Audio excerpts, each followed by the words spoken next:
Good morning friends. अभी हम बात करेंगे हमारे जो म्यूटेशंस की कैटेगरीज का कुछ पेंडिंग रह गया था उसको इस लेक्चर में हम कंसिडर करेंगे। लास्ट लेक्चर में हमने बातें करी थी कि जर्मिनल और सोमेटिक म्यूटेशंस क्या होते हैं, मिससेंस, नॉनसेंस म्यूटेशंस, साइलेंट म्यूटेशंस, है ना, न्यूट्रल म्यूटेशंस और म्यूटेटर, एंटी म्यूटेटर म्यूटेशंस, इन सब के बारे में हमने जिक्र किया था। इस लेक्चर में हम और डिटेल में जाएंगे और कुछ दूसरे टाइप की कैटेगरीज के बारे में बात करेंगे, जैसे फॉरवर्ड एंड रिवर्स म्यूटेशन। अब ये जो रिवर्स म्यूटेशन है ये दो टाइप के होते हैं, बैक म्यूटेशन और सप्रेसर म्यूटेशंस। और ये सप्रेसर म्यूटेशन फर्दर दो टाइप के होते हैं, इंट्राजेनिक सप्रेसर और इंटरजेनिक सप्रेसर, है ना। फिर हम बात करेंगे कंडीशनल लीथल म्यूटेशंस। ये बड़े इंपॉर्टेंट होते हैं रिसर्च के पॉइंट ऑफ व्यू से, जिनकी कैटेगरीज में फर्दर हम देखें तो इनके सब डिवाइड अगर हम करें तो auxotroph, temperature sensitive mutations, suppressor sensitive mutations, इन सब के बारे में हम वन बाय वन बात करते हैं। तो जरा देखते हैं कि फॉरवर्ड म्यूटेशंस जो हैं वो क्या होते हैं। कि अगर एक नॉर्मल जीन में कोई म्यूटेशन हो जाए और वो म्यूटेंट जीन बन जाए तो हम उसको क्या बोलते हैं, फॉरवर्ड म्यूटेशन। यानी सिंपल म्यूटेशन को क्या नाम दिया जाता है, टेक्निकल फॉरवर्ड म्यूटेशन। और आपको अच्छे से याद आ रहा होगा हमने म्यूटेशन की प्रकृति या नेचर के बारे में बात करी थी कि म्यूटेशन रैंडम होने वाली एक प्रोसेस है। तो रैंडम प्रोसेस तो वापस भी उसी जगह हो सकती है। सपोज कर लीजिए ए से जी बन गया तो जी से वापस ए भी तो बन सकता है उसी जगह पे, किसने रोका है। तो अगर कोई ऐसा म्यूटेशन होता है जो म्यूटेंट को वापस वाइल्ड फिनोटाइप में तब्दील कर दे, यानी एबनॉर्मल को वापस नॉर्मल फिनोटाइप में बदल दे, उसको हम क्या बोलते हैं, रिवर्स म्यूटेशन। ठीक है, तो जाहिर सी बात है रिवर्स म्यूटेशन में हम किसी दूसरे म्यूटेशन के बारे में बात कर रहे होते हैं। कहने का मतलब एक म्यूटेशन तो फॉरवर्ड हुआ ही है तभी तो रिवर्स होगा, वरना दूसरा होने वाला म्यूटेशन रिवर्स होने के चांसेस नहीं होते। ठीक है, तो वन बाय वन हम रिवर्स म्यूटेशंस के बारे में बात करते हैं। रिवर्स म्यूटेशन दो टाइप के होते हैं, जैसा आप इस डायग्राम में देख पा रहे हो। इस डायग्राम को आप बहुत ध्यान से देखिएगा कि हमने वाइल्ड टाइप यानी नॉर्मल जो जीन है, नॉर्मल डीएनए सीक्वेंस को हमने प्लस साइन से शो किया।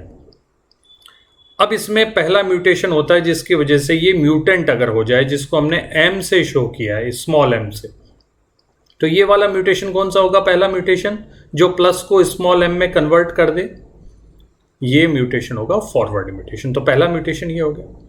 अब रिवर्स म्यूटेशन होंगे, जो दूसरा म्यूटेशन है वो दो टाइप का हो सकता है और उसके वो किस प्रकृति का है उसके अकॉर्डिंगली उसका नोमेनक्लेचर होगा, उसका नाम दिया जाता है। एक होता है बैक म्यूटेशन टाइप, दूसरा होता है सप्रेसर म्यूटेशन टाइप। अब ये जो बैक म्यूटेशन है, सोचिए सपोज कर लीजिए ये जो प्लस साइन है यानी जो वाइल्ड टाइप है, यहां पर ए जी सीक्वेंस थी, ए सीक्वेंस थी, 80 बेस पेयर था, मान लीजिए 80 बेस पेयर के जगह पे अगर जीसी हो गया है फर्स्ट म्यूटेशन में, तो बैक म्यूटेशन वो म्यूटेशन है जो जीसी को वापस 80 में बदल दे। कहने का मतलब वो म्यूटेशंस, वो सेकंड म्यूटेशंस जो उसी जगह पे हो जहां पे पहला म्यूटेशन हुआ और उसका जस्ट रिवर्स हो जाए और वापस ओरिजिनल जीनोटाइप या ओरिजिनल डीएनए सीक्वेंस को रीस्टोर कर दे, तो उससे जीनोटाइप भी रीस्टोर हो जाएगा और फिनोटाइप भी रीस्टोर हो जाएगा। तो वो प्रकृति एग्जैक्टली उन्होंने बैक कर दिया, बैक चले गए तो आपको पता भी नहीं चला कि म्यूटेशन हुआ भी था कि नहीं हुआ था, अगर आप फाइनल प्रोडक्ट को देखते हैं। दूसरी जो कैटेगरी है रिवर्स म्यूटेशन की, उसको हम बोलते हैं सप्रेसर म्यूटेशन। ये जो सप्रेसर म्यूटेशन है ये जीनोम में कहीं दूसरी जगह पे होता है और पहले होने वाले म्यूटेशन के इफेक्ट को सप्रेस कर देता है, दबा देता है। यानी जब तक ये सप्रेसर म्यूटेंट है तब तक पहले वाले म्यूटेशन का इफेक्ट आपको फिनोटाइप में देखने को नहीं मिलेगा। इसका मतलब फिनोटाइप को तो सप्रेसर म्यूटेशन ने नॉर्मल कर दिया है, लेकिन क्या जीनोटाइप सेम रहेगा या बदल जाएगा? जीनोटाइप रीस्टोर नहीं हो पाएगा, क्योंकि आप इस डायग्राम में देख पा रहे हैं कि यहाँ पे स्मॉल m और स्मॉल s यानी फर्स्ट म्यूटेशन और सेकंड म्यूटेशन दोनों के जो बदलाव हुए थे वो अभी भी जीनोम में एज सच देखने को मिलते हैं। तो हम क्या कंसीडरेशन ले सकते हैं?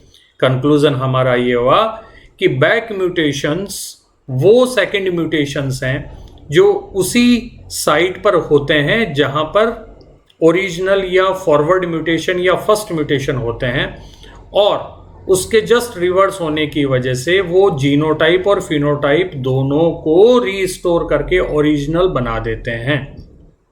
लेकिन सप्रेसर म्यूटेशन सिर्फ और सिर्फ फिनोटाइप को रीस्टोर करते हैं। फिनोटाइप तो नॉर्मल कर देंगे, लेकिन जीनोटाइप वो नॉर्मल नहीं कर पाएंगे।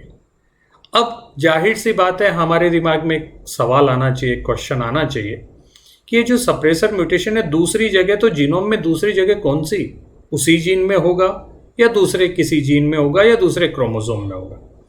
तो इस बिहाफ पे हम सप्रेसर म्यूटेशंस को दो कैटेगरी में कन्वर्ट करते हैं या दो कैटेगरी में स्टडी करते हैं। पहली कैटेगरी इंट्राजेनिक सप्रेसर म्यूटेशंस। इसका मतलब होता है कि जिस जीन में फर्स्ट म्यूटेशन हुआ है उसी जीन में सप्रेसर म्यूटेशन अगर होता है तो उस कैटेगरी को हम क्या बोलते हैं? Intragenic suppressor mutations. और अगर जीन 1 में म्यूटेशन हुआ था और सप्रेसर म्यूटेशन जीन 2 में हुआ था या क्रोमोसोम नंबर 2 में हुआ था, तो इस टाइप के म्यूटेशन को हम क्या बोलेंगे? Intergenic suppressor mutations. ठीक है, अब इन दोनों की क्या मैकेनिज्म पॉसिबल हो सकती है वो जरा हम देखते हैं। ये बड़ा इंपॉर्टेंट पॉइंट है फ्रेंड्स। काफ़ी सारे नेशनल लेवल के कॉम्पिटिशन्स में इससे कई बार सवाल पूछे गए हैं, तो आपको बहुत ध्यान से समझना चाहिए और बड़ा इंटरेस्टिंग भी है। ठीक है, इंटरेस्टिंग ऐसे कि म्यूटेशन हुआ और म्यूटेशन होने के बावजूद आप उस प्रोटीन को कंप्लीट बना पा रहे हो, आप उसको अच्छे से स्टडी कर पा रहे हो, नॉर्मल सिचुएशन है। इसका जैसे आयुर्वेदा में कहा जाता था एक लंबे अरसे से कि जहर का इलाज जहर होता है ना। Venom therapy is must for the venom. उसी तरीके से एक म्यूटेशन दूसरे म्यूटेशन के इफेक्ट को कम कर देता है, ये वो सप्रेसर म्यूटेशंस है। तो जरा देखते हैं इंट्राजेनिक सप्रेसर म्यूटेशन। तो एक जीन ले लेते हैं, उस जीन में सपोज कर लीजिए कि कोई एक जगह पे कोडोन है और वो mRNA में UUA कोडोन बनाता है और उसकी वजह से ल्यूसीन को स्पेसिफाई करता है प्रोटीन्स में। ठीक है, अब मान लीजिए UUA की जगह एक पहला म्यूटेशन हो गया, miss sense mutation UUU triple U, जो कि अब ल्यूसीन को स्पेसिफाई ना करके फिनाइलएलेनिन को स्पेसिफाई कर रहा है। तो यहां तक तो हमने फर्स्ट म्यूटेशन यानी फॉरवर्ड म्यूटेशन के बारे में बात करी। तो ल्यूसीन बनाने वाला प्रोटीन कैसा हुआ? नॉर्मल या वाइल्ड टाइप। और फिनाइलएलेनिन बनाने वाला कैसा हो गया? म्यूटेंट। ठीक है, अब इस म्यूटेंट में इसी ही कोडोन में कुछ ऐसा बदलाव हो जाए कि ये UUU के जगह पे CUU बनाने लग जाए, तो ये वापस कौन सा कोडोन हो गया? ये ऐसा कोडोन हो गया जो किसको स्पेसिफाई करेगा? ल्यूसीन को। यानी दूसरे होने वाले कोडोन ने, दूसरे होने वाले म्यूटेशंस ने पहले वाले म्यूटेशंस के इंपैक्ट को सप्रेस कर दिया, और उसी जीन में ये सप्रेसर म्यूटेशन हुआ, इसलिए हम इसको क्या नाम देते हैं? Intragenic suppressor. ठीक है, अब जरा बात करते हैं इंटरजेनिक सप्रेसर म्यूटेशन के बारे में। इंटरजेनिक सप्रेसर म्यूटेशन का मतलब ये है, जो आप थर्ड पैनल में डायरेक्टली देखेंगे, कि सपोज कर लीजिए पहला म्यूटेशन सेकंड पैनल में आप देखते हैं तो आपको पता चलता है कि म्यूटेशन की वजह से अगर कोई स्टॉप कोडोन बन जाता है और उस स्टॉप कोडोन के होने के बावजूद प्रोटीन प्रीमैच्योरली टर्मिनेट ना होके कंप्लीट कैसे बन सकता है, यानी स्टॉप कोडोन के स्टॉप मैसेज को सप्रेस कैसे किया जा सकता है, वो आप इस थर्ड पैनल में यानी राइट साइड का जो तीसरा डायग्राम है उसमें आप देख पा रहे हो कि स्टॉप कोडोन को यूजुअली तो कोई टीआरएनए ऐसा होता नहीं जो उसको रिकॉग्नाइज कर ले, लेकिन सोचिए कि म्यूटेशन टीआरएनए के जीन में ऐसा हो गया जिसकी वजह से एंटी कोडोन ही ऐसा बन गया जो स्टॉप कोडोन को रिकॉग्नाइज कर ले। तो वो टीआरएनए किसी अमाइनो एसिड को तो लेकर आएगा और स्टॉप कोडॉन के अगेंस्ट में उस एमआरएनए को, सॉरी उस अमाइनो एसिड को वहां पर छोड़ देगा और वो अमाइनो एसिड प्रोटीन में इनकॉर्पोरेट हो जाएगा। तो इस वजह से प्रोटीन ट्रांसलेशन रुक नहीं पाता है, कंटिन्यू रहता है और उससे हमें एक फुल लेंथ फंक्शनल प्रोटीन देखने को मिलता है। तो टीआरएनए के जीन में हुआ हुआ बदलाव यानी म्यूटेशन, टीआरएनए के जीन में हुआ हुआ म्यूटेशन अगर एमआरएनए के जीन में हुए हुए म्यूटेशन को सप्रेस कर दे तो जाहिर सी बात है ये दो अलग अलग जीन की कहानी है। तो हम इस टाइप के सप्रेसर म्यूटेशन को क्या बोलेंगे? Intergenic suppressor mutation. ठीक है फ्रेंड्स, तो ये हमारा सप्रेसर म्यूटेशंस के बारे में हमने बात करी। अब हम एक और इंपॉर्टेंट कैटेगरी के बारे में बात करते हैं, कंडीशनल लीथल म्यूटेशंस। ये वो कैटेगरी ऑफ म्यूटेशंस हैं जिनका लीथैलिटी यानी वो कितने घातक हो सकते हैं वो इस बात पे डिपेंड करता है कि उनको कैसी कंडीशंस नसीब हुई हुई है। अगर तो वो कंडीशन में वो अपना प्रभाव दिखा पाते हैं तो हम उन कंडीशंस को बोलते हैं रेस्ट्रिक्टिव कंडीशंस, क्योंकि म्यूटेशन का प्रभाव बेकार ही होता है, अच्छा नहीं होता।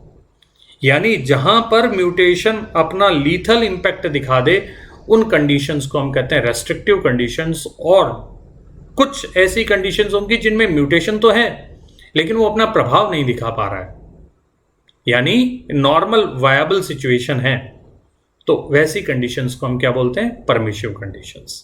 तो कहने का मतलब lethality of mutation if depends on the conditions provided to the mutant then it is called conditional lethal mutations। इस टाइप के जो म्यूटेशंस हैं वो जेनेटिसिस्ट्स जो कि साइंटिस्ट हैं उन साइंटिस्ट को म्यूटेशंस को और जो एसेंशियल जीन्स होते हैं वो क्या काम करते हैं, वो कौन से पाथवे में एंजाइम बनाते हैं, इन सब को स्टडी करने में हेल्प करते हैं। ठीक है, तो जरा हम देखते हैं वन बाय वन। इनको हम 3 टाइप में डिवाइड करते हैं। पहली क्लास है ऑक्सोट्रॉफ म्यूटेंट।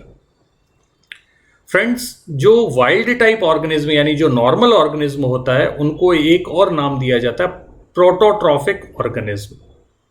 तो ये प्रोटोट्रॉफिक ऑर्गेनिज्म क्या करते हैं?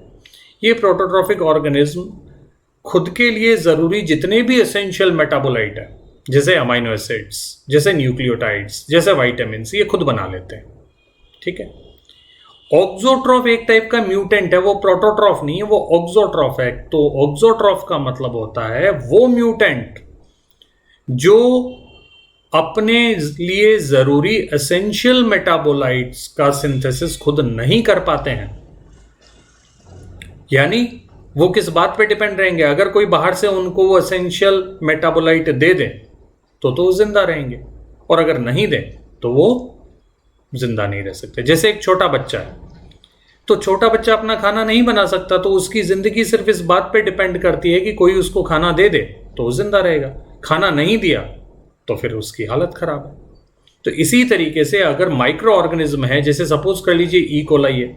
अब कोई normally E coli amino acid, nucleotide और विटामिन अपने बनाते रहते हैं, लेकिन कुछ अगर ऐसे म्यूटेंट हो जाएं जो ये अपना काम खुद नहीं कर सकते और हम जब उनको लेबोरेटरी में ग्रो करते हैं और बाहर से अगर उनको अमाइनो एसिड और न्यूक्लियोटाइड दे देंगे तो वो जिंदा रहेंगे, लेकिन जैसे ही हमने देना बंद कर दिया वो मर जाएंगे।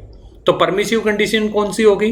जब हम external supply of nutrient ensure करते हैं। और रेस्ट्रिक्टिव कंडीशन कौन सी होती है? जब हम एक्सटर्नल सप्लाई को रोक देते हैं। तो इस तरह से ये कंडीशंस पे डिपेंड करता है।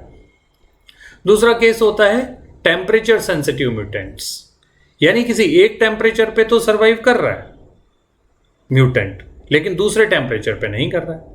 जैसे ज़्यादातर जो एंजाइम्स होते हैं वो एक टेम्परेचर ऑप्टिमा पे काम करते हैं, तकरीबन 25 डिग्री टू 35 डिग्री के आसपास ज़्यादातर एंजाइम काम करते हैं। अगर आप किसी को 65 डिग्री पे रख देते हैं तो जाहिर सी बात है उसके एंजाइम काम नहीं करेंगे, और एंजाइम अगर काम नहीं करेंगे तो उस इंडिविजुअल को मरना पड़ेगा।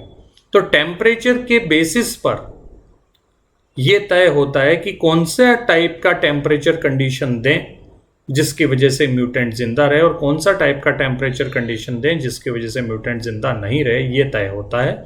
इसलिए ये भी एक टाइप का कैसा हुआ, कंडीशनल लीथल म्यूटेंट।